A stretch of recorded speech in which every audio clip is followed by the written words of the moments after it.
আপোনালোকক জনাব খুজিছোঁ যে আমাৰ এডিআৰই পৰীক্ষাৰ যি গ্ৰেড 3 আছিলে অৰ্থাৎ তৃতীয় বৰ্গৰ যি চাকৰি আছিলে সেই চাকৰিৰ ফলাফল আমি 10 অক্টোবৰ তাৰিখে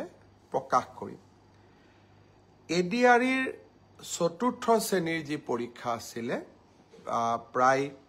5000 পদ আছিলে এই পৰীক্ষাৰ ফলাফল আমি 15 অক্টোবৰ তাৰিখে ঘোষণা কৰিম স্বাস্থ্য বিভাগৰ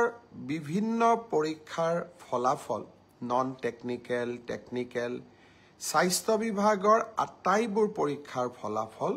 আমি 12 অক্টোবৰ তাৰিখৰ আগতে ঘোষণা কৰিম এলিমেন্টাৰী প্ৰাথমিক বিদ্যালয়ৰ শিক্ষকৰ নিযুক্তিৰ বাবে আমি যি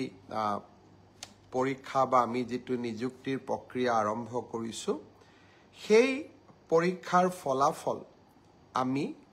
15 পৰা 20 অক্টোবৰৰ ভিতৰত প্ৰকাশ কৰিম তাৰ কাৰণ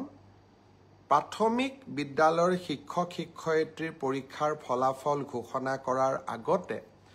আমি